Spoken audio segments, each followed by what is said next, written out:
Forja Córdoba. Bueno, buenas noches a todos y todas, bienvenidos. Vamos a seguir con la segunda parte de San Martín. En la primera parte terminamos en la renuncia del general San Martín a la gobernación para formar el Ejército del Norte. La charla va a seguir a cargo de Néstor Ortega, así que le damos la bienvenida a todos. Bienvenido, Néstor. Y sí, por favor, tratemos de mantener todos los teléfonos apagados. Lilan, al costado tenemos el chat, le vamos a pedir por favor que cuando quieran la palabra lo pidan a través del chat para trabajar más ordenados, así no interrumpimos al disertante y no nos superponemos en la voz. Los dejo con Néstor. Gracias. Gracias, Miriam. Hola a todos, ¿cómo les va? ¿Cómo andan? He pasado una semana brava, la anterior. Gracias a Dios puedo decir que esta semana es mejor. Terminamos el otro día con el tema que el Libertador San Martín había puesto en caja determinadas cuestiones en Mendoza con influencias políticas marcadas tanto de Mariano Moreno como de Belgrano, que, como insistimos siempre, son los que considero yo, a mí pueden saber y entender como un término tomado de los yanquis, pero sí creo que para el caso amerita como los padres fundadores de la argentinidad. Son tres para nosotros, como hemos dicho desde que arrancamos con Moreno, y la idea es llegar, por supuesto, con esta línea histórica. La próxima haremos Rivadavia hasta el 30, hasta gobierno de Rosas y arrancar con Rosas, y bueno, así llegar rápidamente a partidos políticos modernos, un poco la idea, pero seguimos con la segunda parte del Libertador, que realmente es un gran esfuerzo, hasta psicológico, resumirlo en dos charlas de 40 minutos, ¿no? Es la verdad un laburo psicológico enorme. Si me escuchara el Libertador o Belgrano me cagan a patada, o algún profesor que haya tenido en el profesorado alguna vez, me golpearían seguramente. Lo intentamos hacer, doy cosas por sobreentendido porque la gente sé que lo sabe, agregamos notas de color y lo interesante es el debate posterior. Así que continuemos desde donde dejamos, que fue San Martín deja la gobernación de Cuyo. A ver, no la deja definitivamente, si quieren. Deja como gente que lo representara. Todas las decisiones pasan en ese momento por consulta a San Martín, se consulta todo con él, mientras él se dedica el último año a preparar el ejército del cruce, ¿no? Genera dos hechos fundamentales para ver cómo la influencia de Moreno, la influencia de Belgrano, influencian en el proceder político de San Martín, no militar, sino el San Martín civil o político.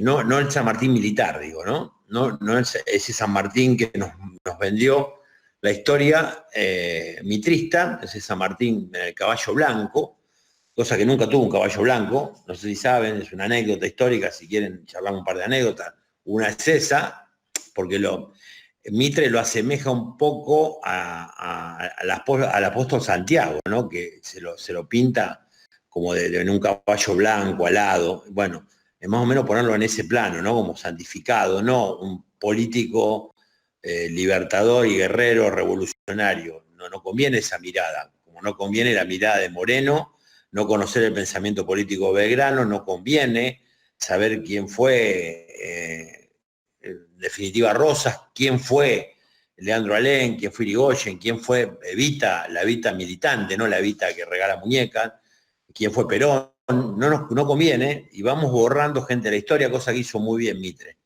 Bueno, este personaje al lado de Caballo Blanco es mentira. De hecho, el cruce de los Andes lo hace Murro, y vamos a ir viendo cómo es una de las... Está en el top 10 de las campañas militares más impresionantes en la historia de la humanidad.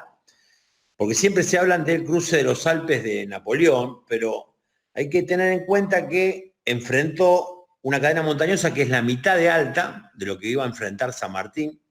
San Martín enfrenta 4 cadenas montañosas, que aquel que haya alguna vez ido a Mendoza o haya hecho el cruce, porque el cruce se puede hacer como recreativo, se hace, bueno, ahora no porque no hay turismo, pero en época de turismo podrían dedicarle alguna vez a alguien que le interese hacer el cruce, ¿no? Uno va y sale desde Los Patos, donde cruza San Martín, pues siempre una discusión de los mendocinos, bueno, en definitiva los mendocinos sanjuaninos pelean por dónde pasó y dónde estuvo San Martín. Los 2 pueblos fueron importantísimos en la formación del ejército del cruce, y de hecho sale de Mendoza, pero cruza por Los Patos, que es un cruce que hoy se encuentra en la provincia de San Juan, así que es indistinto, pero sí sería interesante porque se hace ese cruce, por donde pasó San Martín, dura una semana más o menos. Por supuesto que hay que andar a caballo y hay que ir con mucha paciencia y hay que aguantar a la altura. Uno, si ve la inmensidad de lo que han hecho, es increíble lo que lo hayan hecho en la época que lo hicieron, ¿no? Bueno, el final de la preparación se da en ese año 17 y genera 2 hechos, como dijimos. Uno, una fábrica que había planteado ya Mariano Moreno, en 1810 lo había planteado, que ejecuta San Martín en la gobernación de Mendoza, que es una fábrica de todo pertrecho militar, ¿no? Desde armas de grueso calibre hasta botas para el ejército del cruce. Aparte tenía 500 empleados que cobraban un sueldo, ¿no? Fíjense que hoy sería una fábrica importante, imagínense en ese momento, y era la primera fábrica nacional, que es lo que quería hacer Moreno, también para generar una fábrica de pertrechos bélicos, que de hecho intenta hacer una de cuchillos, y Belgrano lo planteó siempre, que necesitábamos fábricas nacionales, ¿no? Y después otro hecho fundamental es el ejército que le decían el ejército fantasma, porque a diferencia de Belgrano, que en su tropa tenía mujeres que tenían rango militar, como la otra vez contábamos de Belgrano, San Martín no le daba rango militar y no tenían participación en el ejército. Las mujeres sí las usó para el ejército fantasma, que llamaron, que era una tarea muy riesgosa, que era la de infiltrarse entre las tropas españolas en Chile y pasar la información al ejército patriota, ¿no? Muchas de ellas fueron torturadas, como en la época de la Inquisición, con métodos de la Inquisición, y fueron masacradas muchas de ellas. Así que se sabe que, por ejemplo, la amante del militar que llevaba la campaña chilena, del militar español, la amante del general español era una infiltrada de San Martín. Eran casi 700 mujeres, de las cuales 200 murieron de la peor manera y estaban dispuestas a dar la vida por la patria y la independencia. Una cosa realmente llamativa y olvidadas también de la historia, ¿no? Como que la mujer no tuvo participación importante en la campaña del cruce, cosa que es absolutamente mentira. Con esa información, San Martín no hubiese podido generar la primera batalla exitosa, que casi le da un golpe mortal en la primera batalla, gracias a esta confusión que generó dentro de las filas españolas, esta confusión que le generó este ejército fantasma, ¿no? Que se le decía así porque eran mujeres infiltradas. Antes del cruce pacta con los tehuelches, un hecho que muy pocos saben, y los engaña San Martín, les miente a los tehuelches. Cierra con ellos un trato diciéndole que bueno, él iba a respetar las tierras tehuelches, que le iba a dejar que culturalmente siga siendo lo que eran, y que iban a respetar la independencia del pueblo tehuelche, y les pasa información cambiada, porque sabía que lo mismo le habían ofrecido los españoles al lado chileno, y comerciaban con cruce de ganado que cuatrereaban en Mendoza o San Juan, y lo pasaban para el lado chileno. Sabía que el pueblo tehuelche estaba haciendo esa cuestión del paso de ganado. Entonces, el tema era engañarlos porque ellos sabían que le iba a pasar información a los españoles. De varias maneras, San Martín, con este tema de esta mirada de tipo secretista o ocultista, casi, viste, esa logia masónica dura, como planteamos la otra vez, que yo no creo que haya sido una logia masónica dura, no haya pertenecido San Martín a eso, porque tengo, aparte, estudié profundamente el tema, por ahí hay una mirada que es distinta a la mía, ¿no? Yo digo que era más parecido a el secreto que se guarda cuando en una división del secundario uno tira una tiza y nadie le dice al profesor quién fue, que un culto masónico. Sí, el compromiso de los espías o de gente que trabajó para el Ejército Libertador era absoluto, que hasta daban la vida, ¿no? Pero siguiendo con esto es otro caso llamativo, que él haya mentido, porque era un tipo de palabra, un tipo parco, de muy buen humor, inteligente, soez para la chanza, puteador como pocos. Es otra cosa llamativa, el hecho de la fábrica nacional es llamativo. Y por último, bueno, el tema que mandó a la Asamblea de 16, no solamente exigiendo la independencia, cosa que se logra, sino que pidiendo la primera ley de protección a una industria nacional que era la vitivinícola, que todos creen que nace con San Martín, la industria vitivinícola de Cuyo, y en realidad viene desde 1600, ¿no? Mucho antes, 2 siglos antes. Es tradicional el vino mendocino, que después se lo llevan los chilenos. Y bueno, del lado chileno, en un primer momento, cuando él tiene el primer momento de la gobernación, estaba Carrera con O'Higgins, habían logrado echar de Santiago de Chile y habían declarado la independencia, pero ya los realistas habían reconquistado la plaza de Santiago de Chile, y Carrera se había huido y O'Higgins estaba dentro del territorio chileno, pero escondido. Estaban esperando el cruce, ¿no? Estaban ayudando en el cruce, en la logística del cruce y en la información, que era vital. No había celulares para mandar un texto en ese momento, así que había que tener informes de primera mano. Los primeros, apenas arranca el cruce, tiene algunos encontronazos con algunas tropas españolas dispersadas por la montaña baja, pero no son grandes, más que escaramuzas. Y arranca el cruce. El cruce dura 3 semanas aproximadamente, 21 días, y la magnificencia del cruce es que se pensó en todo. Y uno cree que fue una cosa pensada como para decir, arranco y veo qué pasa. Tenía todo pensado. San Martín había pensado en todo. Sabía que se le iban a morir la mitad de los animales, entonces lleva el doble. Lleva 10.000 animales, en los cuales lleva cabeza de ganado, caballos, burros. Tenía que llevar toda la artillería pesada, las municiones, las armas. Tal es así que, bueno, como él calculó, mueren la mitad de los animales. Llegan la mitad exactamente del otro lado, porque se congelaban, porque se desbarrancaban, por un montón de motivos. Pero casi no hay muerto en la tropa. Es decir, cuidó mucho de sus soldados, era un tipo muy humano en eso, y él pensaba primero en el soldado, pero calculó hasta cuántos muertos iba a haber entre los animales, cosa que fue, bueno, de las cosas más brillantes. Hay 6 divisiones que arma él. La primera está en La Rioja, porque uno no sabe que una división está en La Rioja, con 200 efectivos, y que es parte del Ejército del Norte y manejado por los oficiales de Belgrano, que había dejado Belgrano, que venían del Ejército del Norte. Y bueno, las 2 columnas más importantes salen, una de Mendoza y otra de San Juan. Vimos que San Martín cruza por Los Patos y son 6 divisiones en total. El cruce se hace por 6 lugares.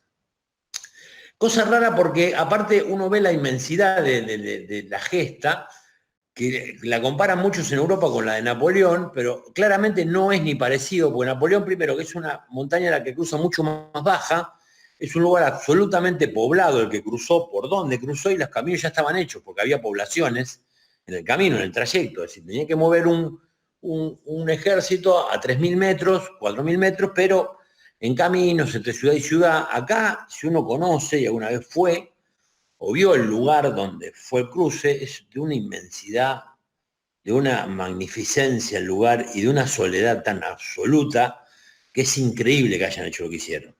De hecho, la 4ª cadena, la última, es donde está la Concagua, es la más alta de todas. Es decir, vos encarás el momento más álgido del cruce, en el momento que estás más cansada la tropa.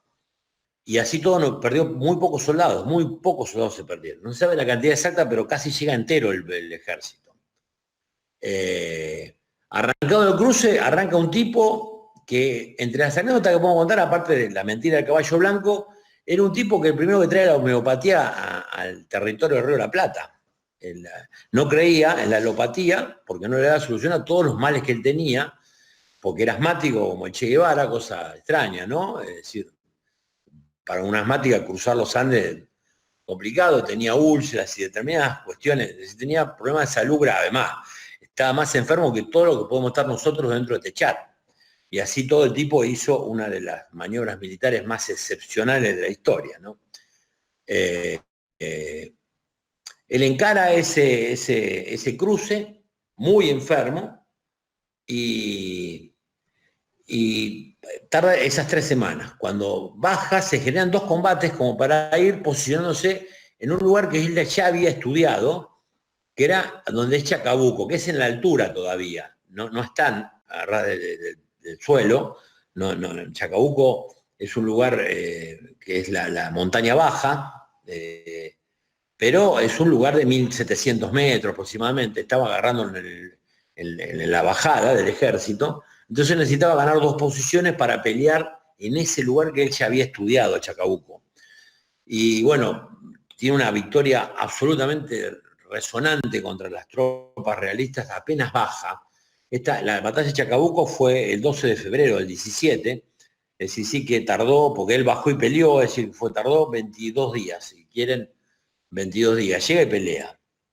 Se da los meses, la batalla de Cancha Rayada, ellas se incorporan algunos, porque el tema es que los chilenos no querían reconocer como ejército propio, sino que algunos chilenos realistas planteaban una cosa que dura hasta el día de hoy en Chile.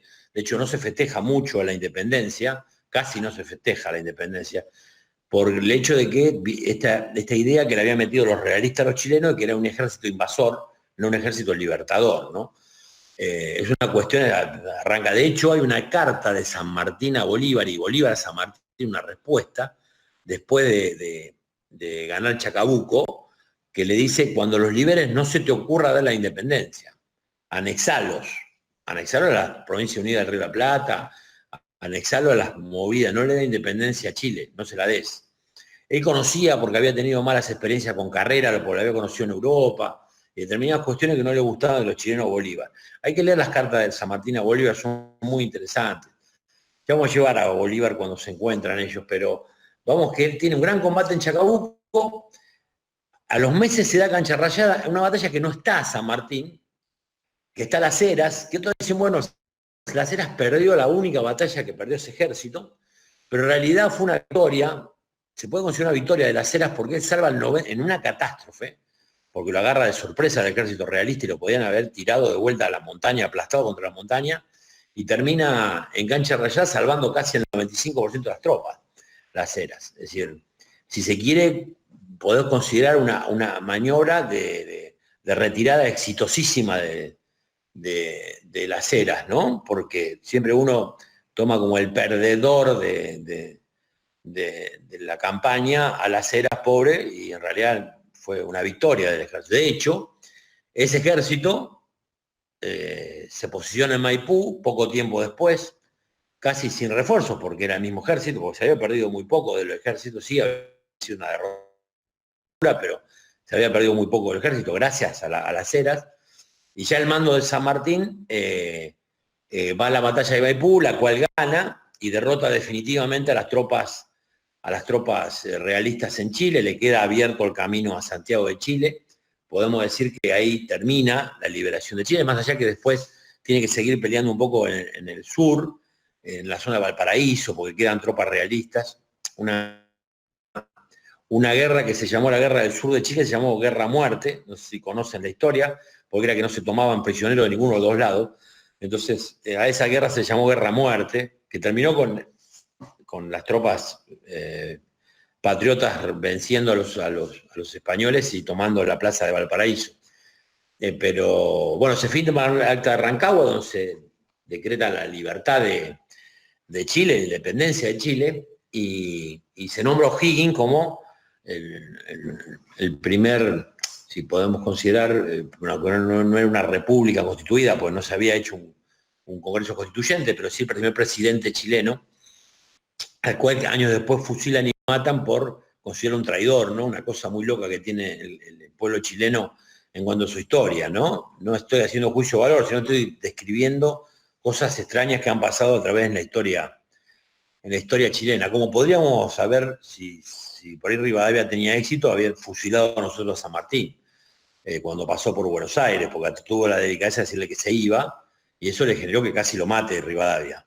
Así que podríamos haber caído en la misma nosotros. Bueno, particularidades que tienen los pueblos y particularidades que tiene el pueblo chileno, ¿no? Él pide recursos porque él entiende que hay que atacar el corazón de ¿Hay un micrófono abierto o alguien quiere decir algo?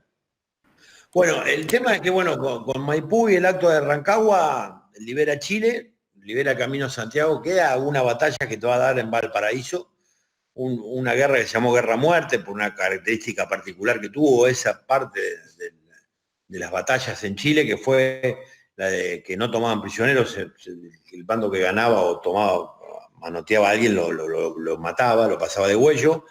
Fue muy dura esa parte, liberan Valparaíso y queda el territorio de Chile liberado, ¿no?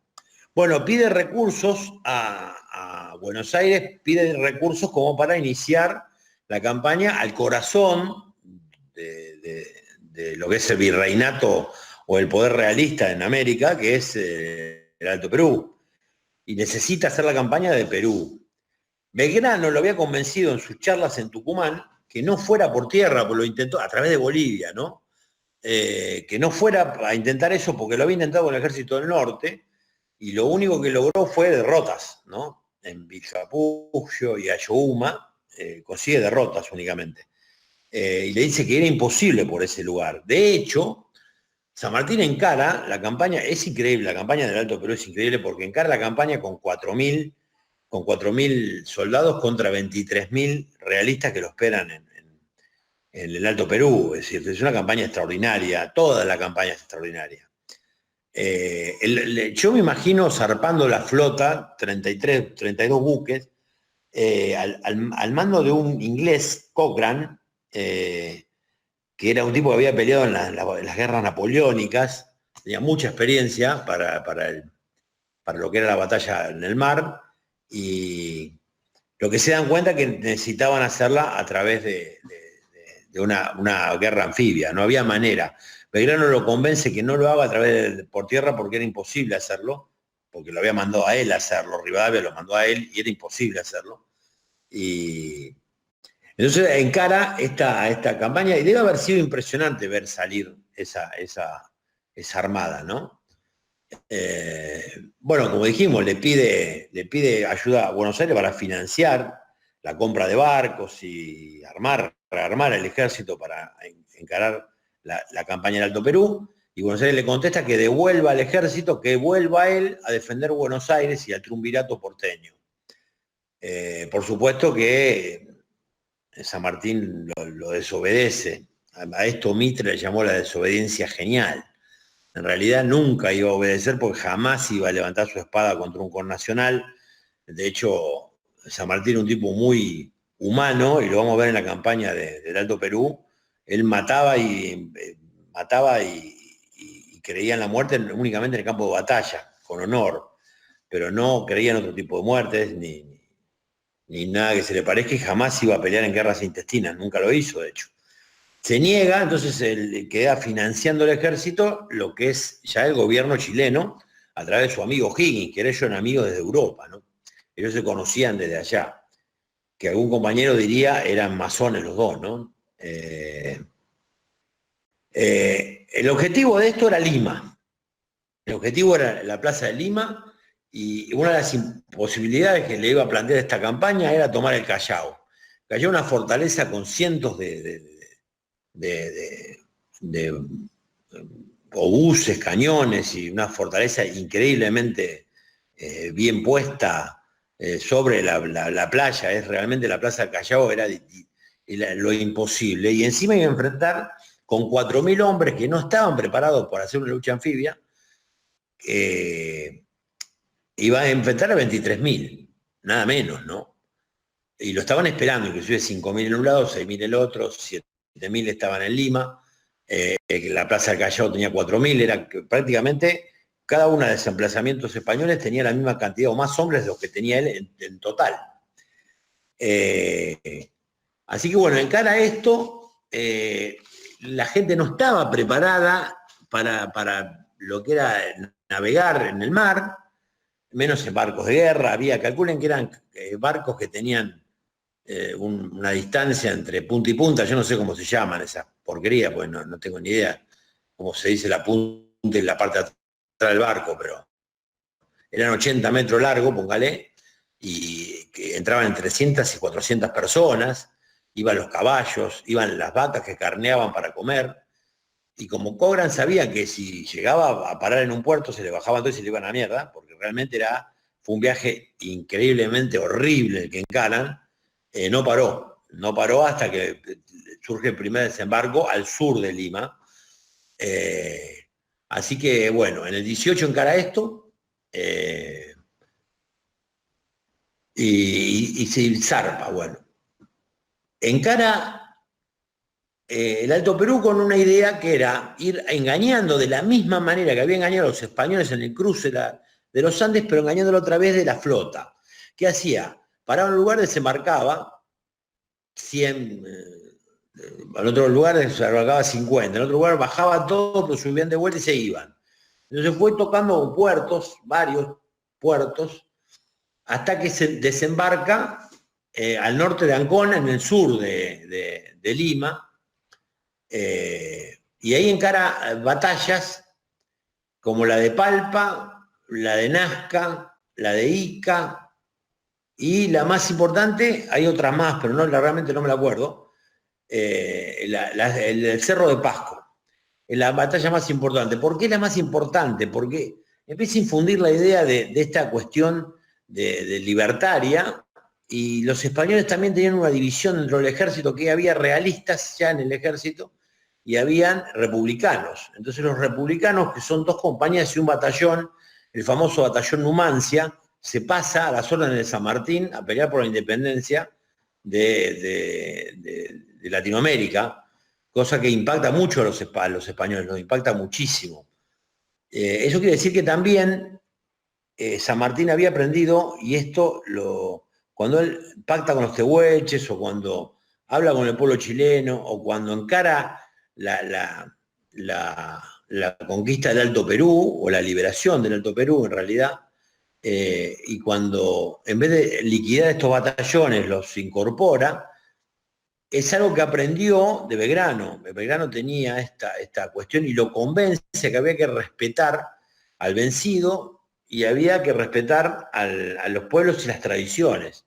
Él tenía gran relación con todos los pueblos, de la misma manera que la tuvo Belgrano. Lo vamos a ver ahora cuando vaya al protectorado del Perú, que nos decía un poquito, pero todo vamos a ver cómo muchas de estas ideas morenistas, belgranistas, la lleva y lo calaron muy hondo. Ese tiempo que compartió con Belgrano, más allá de su idea libertaria y republicana, lo impacta muchísimo a San Martín y le cierra ideológicamente la cuestión de por qué la independencia y de qué manera hacerla, ¿no? Entonces, bueno, esta última batalla, la de Pasco, tiene una característica de esto, que se pasa un batallón entero que se llama el batallón Numancia, y 2 compañías se pasan del bando realista al bando patriótico, ¿no? San Martín, a todo esto no es encarado por San Martín. San Martín está maniobrando en la costa porque quieren tomar el Callao. Entonces, como no puede tomarlo de frente, lo bloquea con los barcos desde el mar, y con las tropas desde tierra, bloquea el Callao, y tiene el 6 del 7 del 21 encara hacia Lima, la rodea Lima, y el 6 del 7 del 21 le plantea el virrey de la Serna, porque ya a Pezuela lo había derrocado un golpe militar. Fíjense si estaban de moda, ¿no? Gracias a Dios en Argentina tenemos que cuidar que no vuelva a ponerse de moda esta mierda de los golpes y no podemos permitir cosas como la de ayer, ¿no? Viniendo al tema actual. Que hay un golpe militar, entonces el que era el jefe del ejército pasa a ser el virrey, se llama de la Serna, una que se ve rodeado por las tropas, una maniobra genial, ¿no? Porque hace bajar la gente que tenía peleando en el Pasco, y él desde la fortaleza no tomada del Callao la deja, con pocas tropas rodeándolas, pero la deja cercada y encara a Lima. De la Serna se junta con San Martín, una charla secreta que se conoce poco de esa charla, y le plantea que bueno, que no tenía ni siquiera por qué irse, pero sí que hagan le plantea la independencia de España, se plantea la independencia de España, que las tropas pasen a ser ejército peruano y que se busque una monarquía constitucional, pero de origen incaico y no de origen europeo. A lo que de la Serna le dice que no y rinde la plaza de la capital de Lima con la condición de que San Martín respetara la vida de los heridos que iba dejando atrás. San Martín le da la palabra, por supuesto que cura a los heridos San Martín, y la noche del 6, una vez ya retirado de la Serna, él no cree que sea verdad el retiro, entonces entra solo, si no era valiente el tipo, ¿no? Entra solo a la capital, Lima. Si lo agarraban fuera de conversaciones de paz, era un terrorista. Si lo hubiesen agarrado solo, lo fusilaban en el mismo momento donde lo agarraron, ¿no? Él entra a la capital, ve que no hay, se había retirado de la Serna, y al otro día entra, bueno, en medio de un festejo y vítores y cuestiones, libera Lima. El 28 del 7 entra, se toma unos días para entrar, y apenas entra proclama la independencia del Perú. Era un pueblo que no estaba preparado, ¿no? Es decir, él encuentra, acá tiene una derrota política, si se quiere, porque encuentra un pueblo complicado con ellos mismos, complicado con su idiosincrasia. Culturalmente, un pueblo que no pidió nunca su independencia, tal es así que lo liberan San Martín, de las Provincias Unidas, O'Higgins, de Chile, y lo termina liberando Bolívar.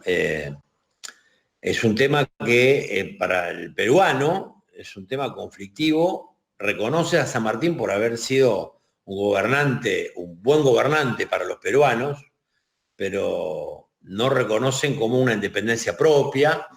Después el revisionismo peruano, hay un revisionismo en los últimos años peruano que plantea que ellos no tienen un patriota independentista, que todavía no nació. Eso plantean un poco hoy los peruanos, ¿no? Siendo muy injusto con San Martín, porque de hecho San Martín lo único que pensó fue no hacer una dictadura o anexarlo a las Provincias Unidas de Río de la Plata.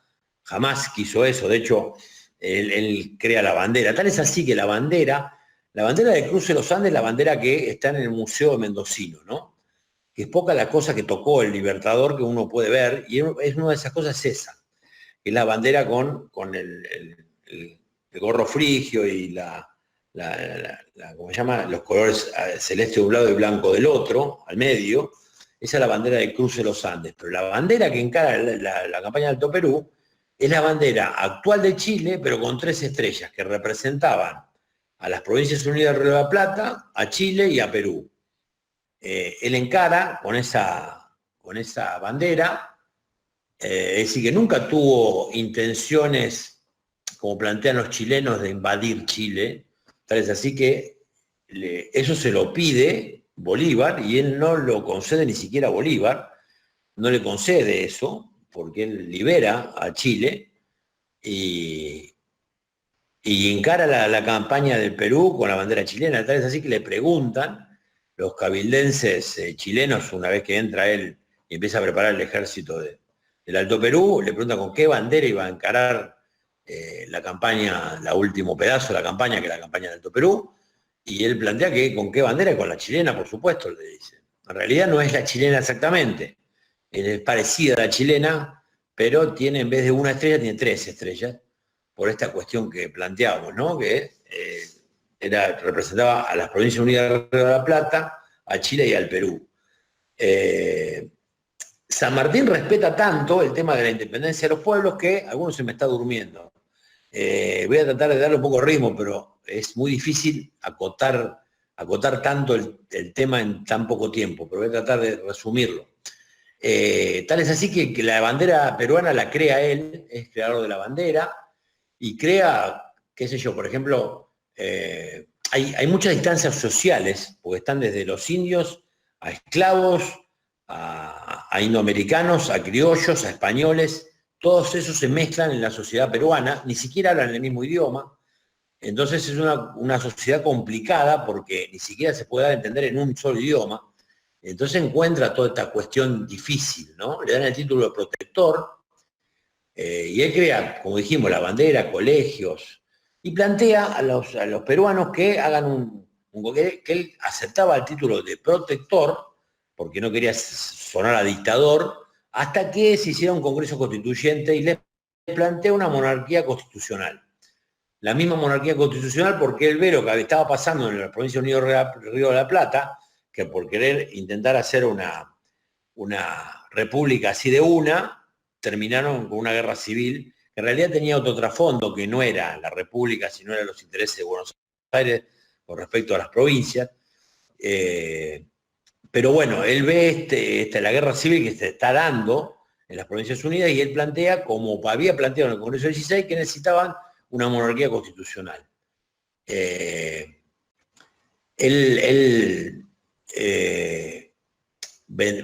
Había vencido a las tropas de Lima, pero todavía el Callao estaba en manos españolas y estaban las tropas, se habían retirado porque le había perdonado la vida a todos y los había dejado ir. Las tropas de la Serna estaban en lo que eran las montañas, la parte montañosa del Perú. Entonces tenía un ejército que lo complicaba, ¿no? Tiene un par de derrotas militares, lo que sí cuando de la Serna manda a 4.000 soldados a tomar, a reconquistar la capital, en una maniobra espectacular, hacen las puertas de Lima, los empuja a que se metan dentro del Callao y ahí quedan cercados de nuevo, más tropas, no pudieron salir porque tenía una sola salida al Callao, entonces era difícil entrar, pero también era difícil salir, ¿no? Escaparse de esa ciudadela. Entonces le piden la oficialidad, las Heras y varios otros le piden entrar a sangre y fuego y matarlos a todos en la fortaleza del Callao, y él dice que no, y convence a las tropas españolas para que se rindan y los deja ir, les promete dejarlos ir, no pasar de huello a nadie, que suelten la fortaleza del Callao y rinden una fortaleza que era inexpugnable sin tirar un solo tiro.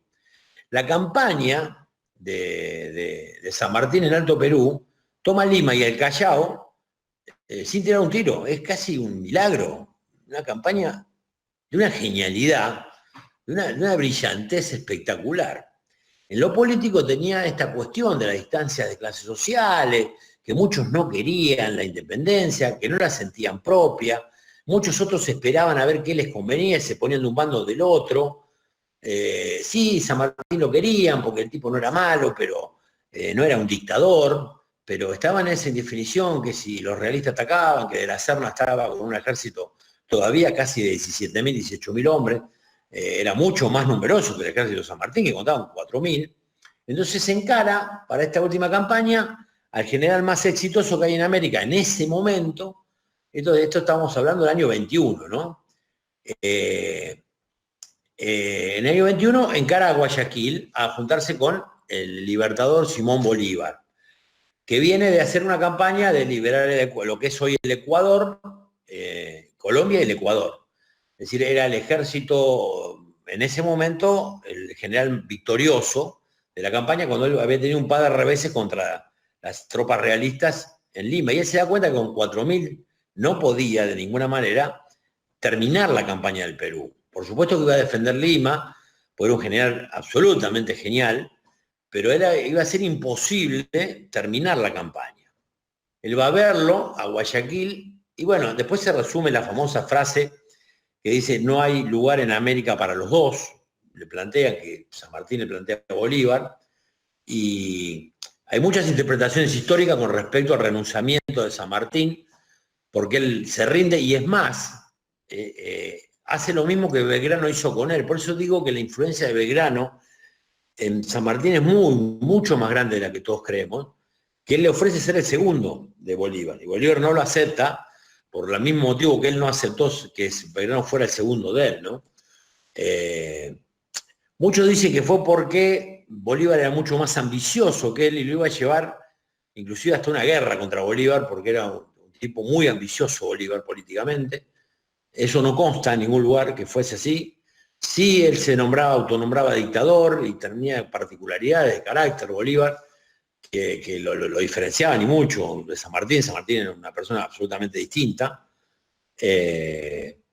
Entonces le entrega el mando de las tropas, le entrega Lima y se retira. Le deja todo el ejército libertador en manos de Bolívar, el cual, vamos a ver que él, en el 22, él regresa a Perú, tiene sus últimos meses, renuncia al protectorado y termina sus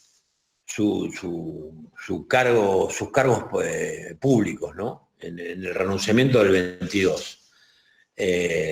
La campaña la termina Sucre, que era un general bolivariano, con el ejército, parte del ejército todavía, lo que quedaba del ejército del norte, el ejército armado por San Martín, y parte de las tropas que habían liberado Ecuador, encaran en Ayacucho la batalla contra las tropas de la Serna y los derrotan definitivamente en el 24. Ya San Martín había pasado por Buenos Aires y se había ido a Europa. Es decir, que él no ve consumada su obra en América por culpa de Rivadavia, posiblemente. Así que esto podemos decir que concluye más o menos la brillantez de lo que vimos del armado del ejército y las campañas tanto de Chile como de Perú.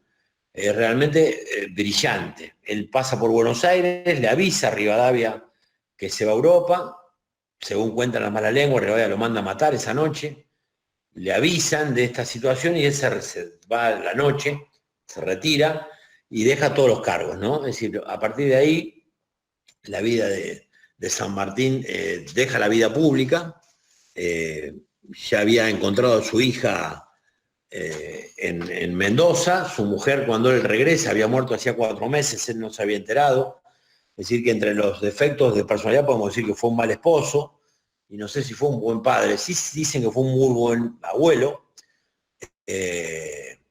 pero bueno, él se va a Europa, equivocadamente va a España, cree que lo van a recibir bien, lo reciben muy mal, tal es así que lo tratan de terrorista y lógicamente, ¿no? Lo echan de España, no le permiten quedarse, va a Inglaterra, donde pasa años muy malos. Rivadavia no le quiere pagar lo que le adeudan del ejército y vive en la pobreza. Hasta el 30, del 24 al 30 fueron 6 años donde vive en la más absoluta pobreza.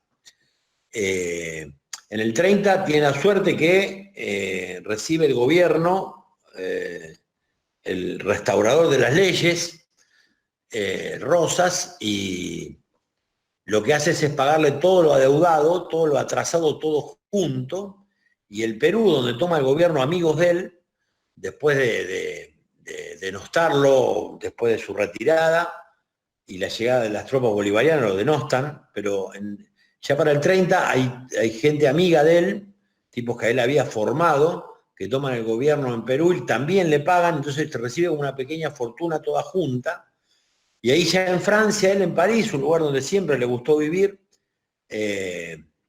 compra un departamento en lo que es París, en el centro de París, y compra una finca de veraneo en Boulogne-sur-Mer, y ahí conoce a un gran amigo de él, que es uno de los tipos más millonarios, uno de los tipos que tiene una de las fortunas riquezas más grandes de Europa, que se llama Alejandro Aguado, que es interesante leer la historia de este personaje, que inclusive, bueno, lo ayuda en los momentos más oscuros, lo aconseja en las compras de estas casas, y le presenta entre tantos otros a Víctor Hugo, a Balzac, a Rossini.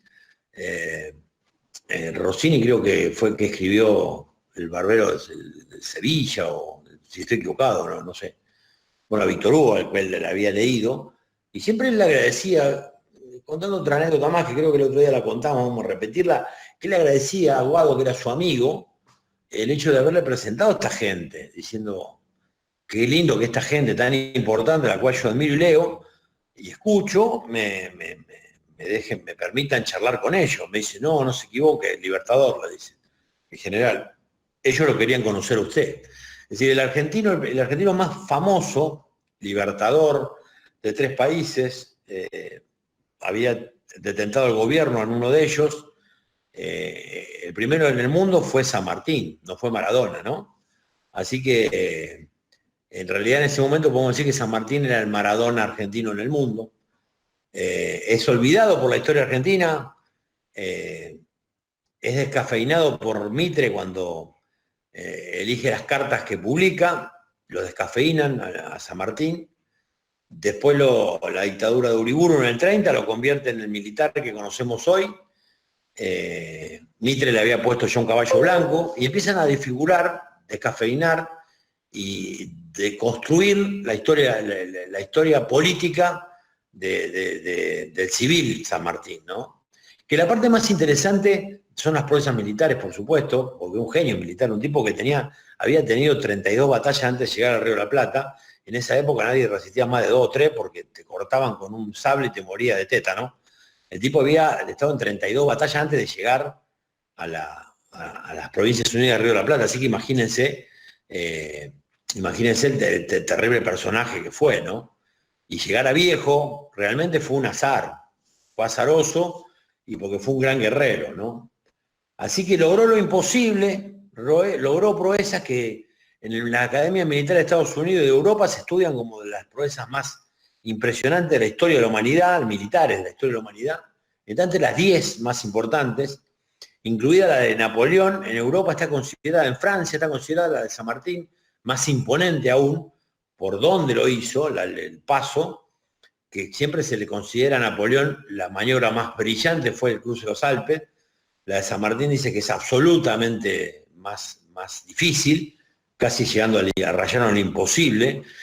Y este personaje lo tuvimos olvidado en la historia, lo descafeinamos, lo convertimos en militar, le pusimos un sable al costado, hablamos de sable curvo, que fue robado 2 veces, hoy lo detenta Granaderos, porque no sé si saben que los compañeros peronistas, la juventud peronista, tenía la costumbre para joder a los milicos en la época que el peronismo estaba proscrito de robarse el sable, lo habían robado 2 veces, entonces se lo dieron no para faltar el respeto al Libertador, sino para romper las pelotas a los militares, cosa que me parecía bastante ocurrente, de hecho, ¿no? Entonces, como lo habían robado 2 veces, lo dieron al Regimiento Granaderos y está ahí el sable. Si algún día lo quieren ver, está en el Regimiento 1 Granaderos a caballo en Palermo.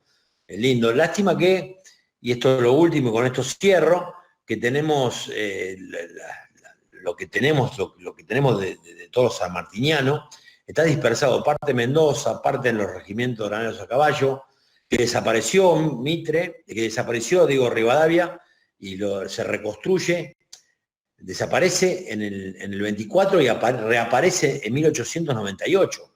Fíjese si habíamos desaparecido San Martín, que desaparecimos el regimiento de Granaderos a caballo. Esta fue la violencia que ejercimos contra todos nuestros héroes, ¿no? Le va a pasar después, más adelante, le pasó a Belgrano, que muere en la ignominia, en el olvido absoluto, le pasó a Mariano Moreno asesinado. Hicimos eso con nuestros héroes y tenemos al miserable de Rivadavia con la calle más larga de Latinoamérica y tenemos a la calle Belgrano como una callecita de Buenos Aires. Una cuestión de que por ahí Córdoba le hizo honor teniendo un club de fútbol de la magnitud de un club de fútbol como Belgrano, poniendo el nombre del Libertador, o San Martín, que lo tienen en varias provincias como club de fútbol, pero se da generalmente en Cuyo, y el pueblo cuyano fue muy respetuoso en relación al Libertador, ¿no? Entonces, dicho esto, voy cerrando el tema, diciendo que seguramente si Moreno, Belgrano o San Martín hubieran sido de nuestra generación, hoy estaría en el campo nacional y popular, seguramente estaría con nosotros en la pelea que estamos dando a la derecha, esta pelea cultural que le dieron ellos en su época, que no terminaron, lamentablemente porque no pudieron, y que nosotros debemos darle la batalla cultural, y es nuestra obligación formarnos como militantes para que cada uno de nosotros sea una pequeña llama en contra de este avasallamiento de nuestros derechos, nuestras simpatías, de la verdad, porque nos roban hasta la verdad. El tema es que tienen secuestrada la verdad y nos hacen discutir lo obvio, como que estar con armas rodeando un lugar donde está el presidente de la Nación Constitucional es un delito gravísimo y tenemos que discutir esto y hacerle entender a la gente que es un delito gravísimo lo que han hecho. Bueno, seguramente este ejército sanmartiniano jamás hubiese permitido que le hubieran faltado el respeto de esa magnitud a un presidente constitucional. Así que bueno, cerrando con el tema San Martín, seguiremos con Rivadavia, un personaje infame de la historia argentina, y con la primera constitución unitaria nacional, pero bueno, los malos los tenemos que leer para saber que se parecen bastante, qué sé yo, los Mitre, los Macri, los Rivadavia, tienen bastantes parecidos, a ver si los encontramos entre todos, ¿no? Así que muchas gracias por todo y dejo en manos de Miriam para que le charlemos un rato. Muy bueno, Néstor. Muy bueno.